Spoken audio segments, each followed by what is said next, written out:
Well, hello there. For today's project, we have a little light-up fidget spinner. You can find these on Amazon for roughly 10 bucks. I've put a few of them together before, and they're pretty easy to do, and in my opinion, a good starting point for getting into SMD soldering.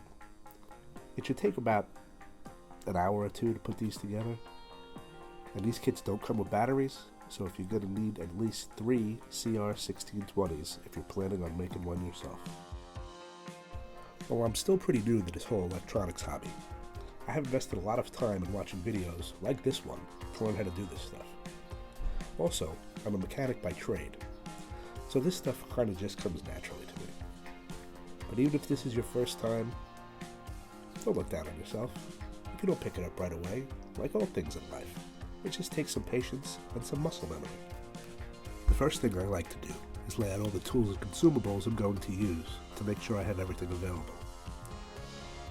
I'll put up a freeze frame with the necessary items you're going to need, but let's be honest, I'm probably going to forget something. I always do.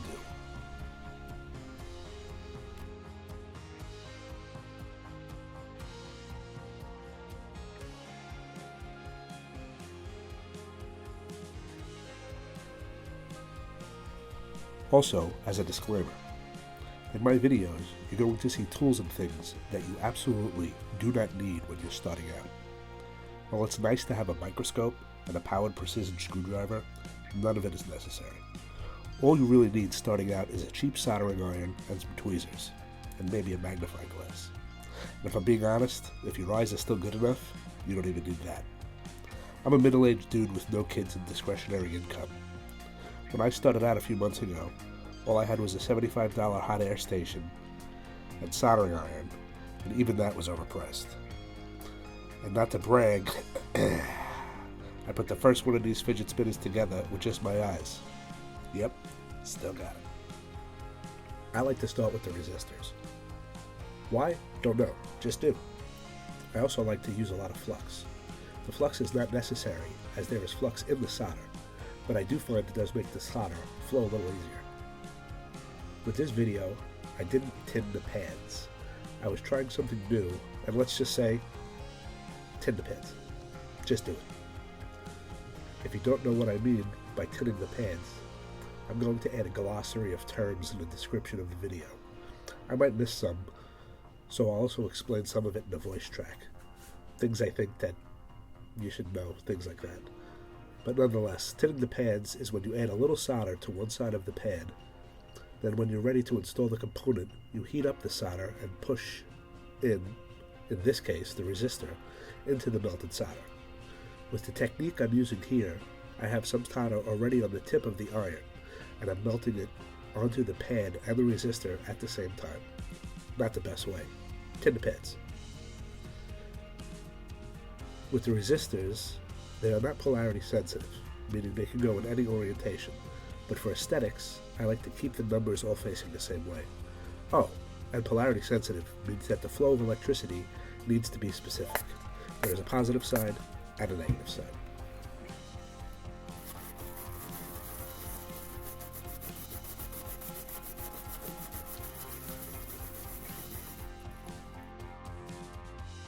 I like to clean each section after I'm done soldering it.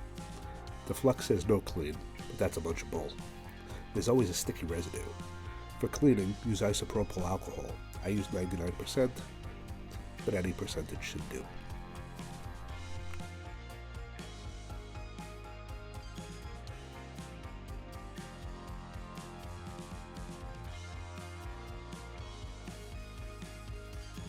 Now I mentioned that LEDs are polarity sensitive, but I didn't tell you how to check for them.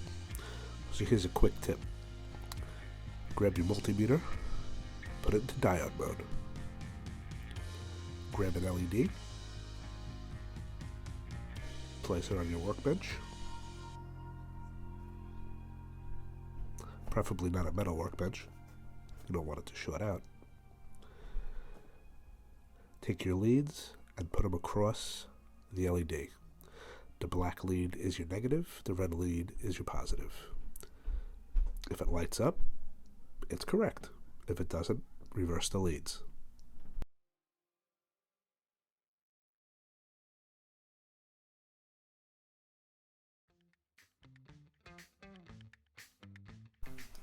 Now, onto the LEDs.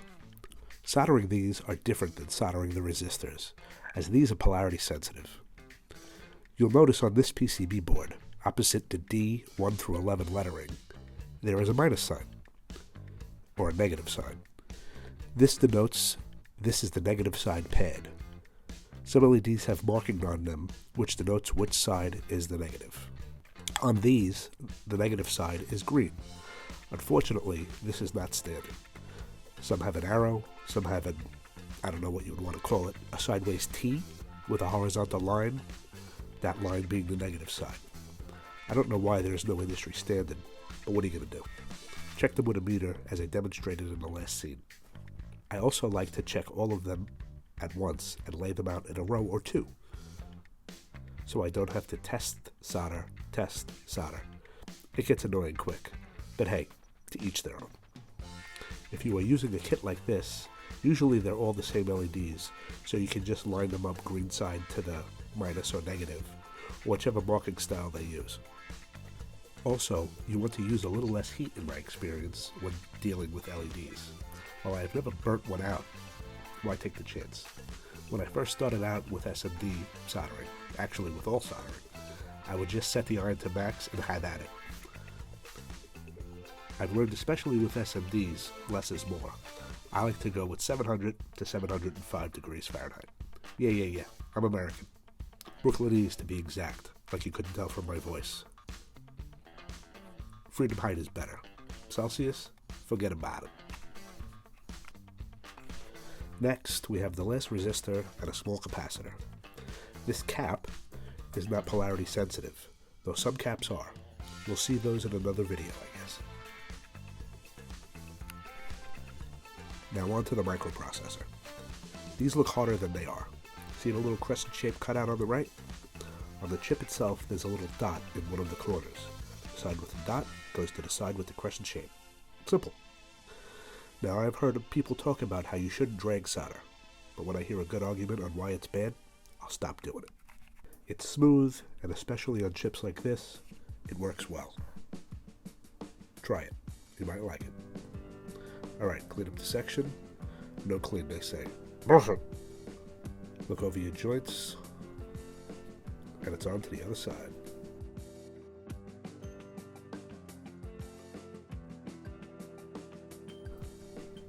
Alrighty then. The switch is the last SMD component. It's pretty straightforward. 4 joints, and we're done. On to the battery connectors. Battery holders, also pretty straightforward. Match the tabs on the holders to the tabs on the PCB. Just take your time soldering, as these require more heat as they have much more surface area. I used a thicker solder on these due to this, but you can stay with what you have.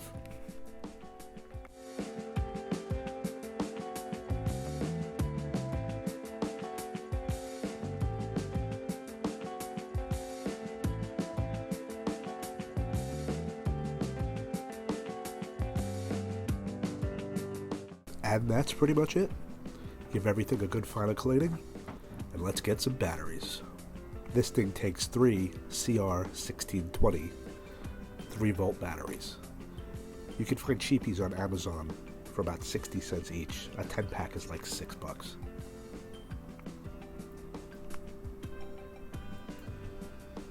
Okay, let's test this baby out, and... Uh-oh! Looks like LED 9 isn't working. Damn, where did I mess up? Actually, this is my favorite part of working on things like this. Troubleshooting. Okay, it's not the end of the world. There can only be a few things wrong here. Everything is working, but there's one LED. What could be wrong? Either I burnt out the LED with too much heat from the iron. Unlikely. Something is wrong with the PCB. Also, unlikely. Or maybe I just have a bad solder joint somewhere. Most likely. I can narrow it down to 3 components. The LED itself, the resistor, R9 to be exact, or the microchip. Honestly, resistors are looking pretty solid. Let's start by hitting the LED joint again. Huh, How did that flux get on there already? Weird. Also, that's a weird tip. Was that on the iron before? All will be explained. Don't you worry. This joint just doesn't seem to be taking. I don't know what it is. It just doesn't look right. One more? One more. And that looks much better. Alright, let's give everything a quick clean again. Like they say, no clean solder flux.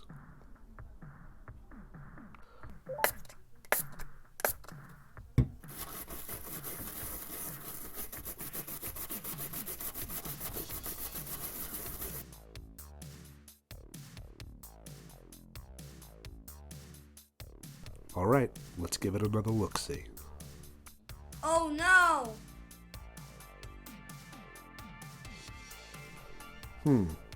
Doesn't seem to be the LED.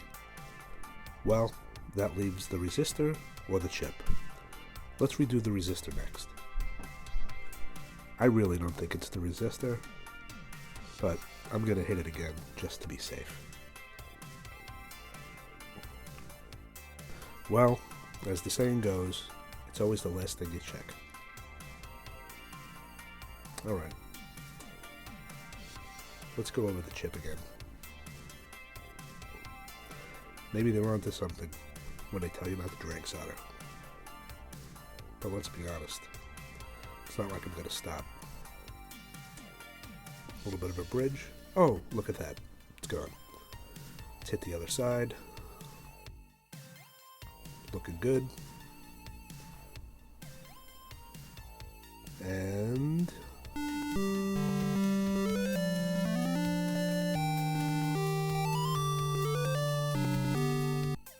well, would you look at that? It works. See what 10 minutes of troubleshooting will get you? I really do like making this kind of stuff. It really gives you a sense of accomplishment when you're done. Gonna look over everything one last time. Everything's looking pretty good.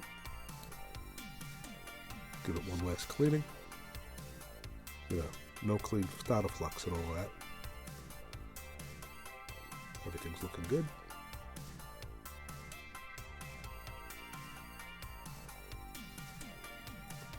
Let's start putting stuff away.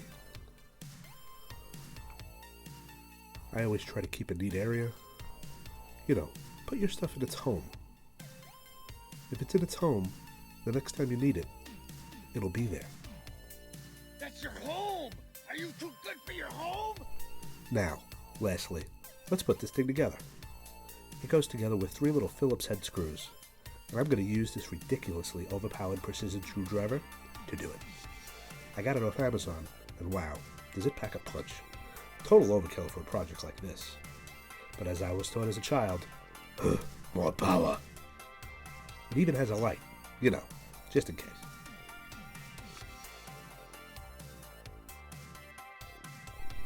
The bearing just press fits into the plastic case. Just push it in with your thumb, and it will stop sooner or later. Then insert the PCB into the case, making sure that the microswitch is aligned with the button on the case. Then put the 2 ends together, and it's time to screw. Well, as for the explanation from before, this is only my 3rd video, the first with a full audio voice track. Never mind being new to electronics. Being an editor is what I'm most great at. Well, that and talking to people who aren't there. I didn't realize how time-consuming the editing process would be. I have a lot more respect for editors now. That being said, there are probably a lot of mistakes, bad edits, and crap audio. This is going to be quite the learning process for me, and it's not easy learning new things at such an advanced age. Like, how do I put in a laughing emoji? Hopefully, I'm up to the challenge. Now comes the part where I ramble to you, the viewer. I really don't know what I want this channel to be yet. I kind of like being a teacher of sorts. I've been showing people how to fix shit at work for years. but I don't know if I want this place to be just about electronics. I kind of do everything. The soldering is just my newest thing. Like the desk you see me working at, I made that in my basement. I get bored and I tinker. Like I have to put an AC unit down here. Should I film that too? Is that something people would want to see? If I go by what I watch on YouTube, it is. But do people want to watch me do it? That I don't know. We'll have to see. I watched a video not too long ago about how to make a YouTube channel. And to cut to the chase, the moral of the video is, no one cares about your YouTube channel. Just make what you would want to watch. And I think that's a good attitude to have. People are either going to like your videos, or they're not. And there's going to be haters no matter what you do, or how popular or not popular you are. That's just social media. I'm not looking to be any kind of influencer. Like I said before, I like showing people how to make and fix shit. Right now, I'm into making stupid stuff like this fidget spinner. Maybe someone will come across this video and watch it, and then they will find out they want to make shit like this too. And that kind of makes me feel good. Well, anyway, I rambled long enough. I hope you enjoyed the video. Maybe I helped you learn something. Maybe now you hate people from Brooklyn even more. Either way, you watched till the end. So in the end, I win, sucker. And of course, thanks for watching.